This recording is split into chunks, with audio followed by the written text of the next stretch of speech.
Hi, so I'm here on a Monday doing this lesson, kind of a talking general makeup type lesson. And it's Monday night, it's almost 6 o'clock, and we are in November before Thanksgiving, a week or two before Thanksgiving. This video is being recorded. And the reason I mention that is because you can hear on the other side of the walls Christmas music. Christmas music everywhere. We've been hearing it here, me in my room included, since October. Now, why would that be? It's October. What about Halloween? What about Thanksgiving, right?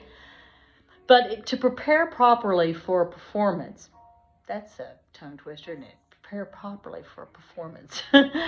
You have to prepare weeks in advance. And when you're doing a private lesson studio, etc., working on music for Christmas time has to begin basically before you carve the pumpkin.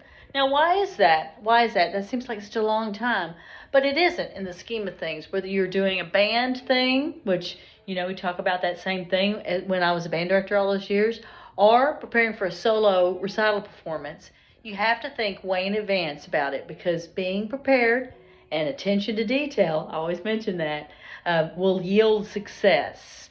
So I keep hearing all these songs between the walls from the other teachers, and they're hearing it on the wall, other side of the wall from in here too. Like I say, Christmas music. Why is it important to prepare now? Well, you have to prepare for the unexpected, in addition to, of course, preparing, learning the song. Maybe you got to decide, are you going to memorize the song or not? Do we want to look at the music? Do you not want to look at the music? If you're going to memorize it, you have to start learning it and memorize it before, like a week before. That's just not going to work. That's for sure. So, have to prepare in advance. Another thing you want to make sure you do is make sure you perform in front of other people before you decide to perform in front of other people. What does that mean, Miss Beth? What are you talking about? Well, things can change when you're performing in a crowd, or for a crowd, rather. When you're playing a recital, all of a sudden, you look out and there are people in the audience. There's people. That's right. There will be people there. So what comes into play? Nerves can come into play, first of all. You might be caught off guard and try to run up to the stage and fall. We don't want that. I talk to my students about things like that at great length as we get closer to recital. Walk up to the stage. Carefully walk up the stairs. If someone needs to be there at the base of the stage and hand you your instrument after you get up there, fine.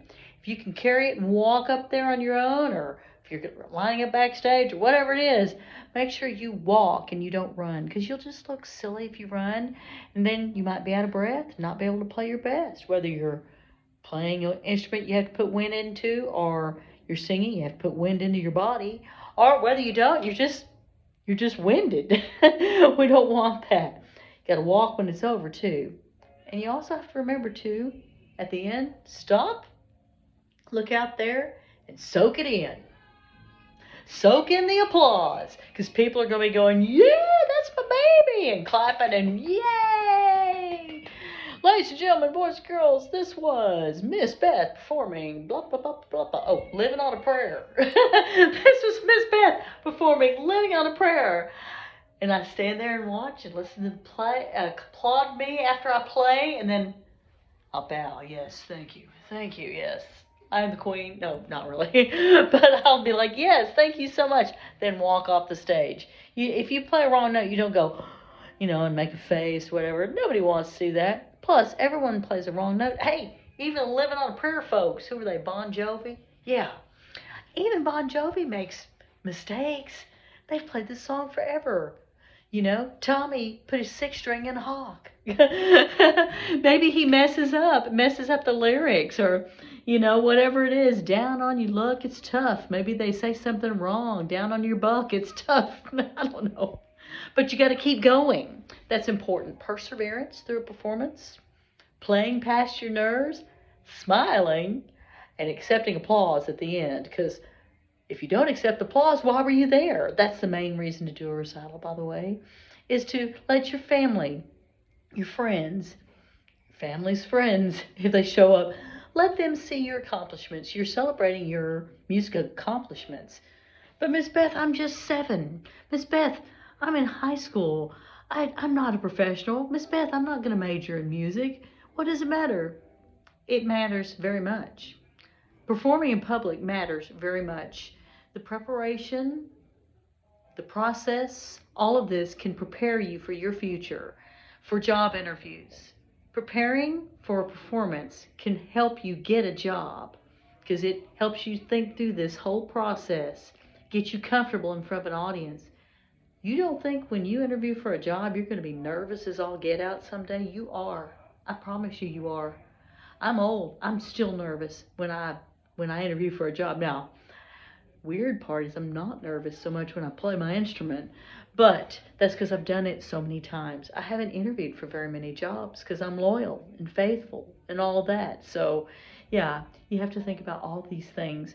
But yes, being in a recital is extremely important because it can prepare for you for so many things. Being on the debate team, being in theater, being in the marching band, whatever it is, to be in front of a crowd, to be able to work past the nerves, to be able to perform something and feel accomplishment. It's a huge part of being a musician, but it's also a huge part of being an adult, being a confident human being a leader someday, maybe being a boss, being a supervisor, being a brain surgeon. I'm dead serious about this. Being a doctor, being confident as a dental or oral surgeon, being an ophthalmologist, any of those things. A general physician. Every doctor I've had, every single one, including my obstetrician, who was present, of course, at the birth of my only daughter, my child. Every single one of them played a musical instrument, was in the band, was in the orchestra, was in the choir, still actively plays a music instrument. There is definitely a correlation between being a perfectionist, being a musician, and being a doctor of some type. Just saying. Why? Because of the way it works your brain. So enjoy your music. Enjoy whatever song you're singing, even if you're living on a prayer. And get ready for the recital. If you haven't signed up yet, watch for the link. Make sure you get your kid on there, and let's get you in the recital. Okay. Happy practicing.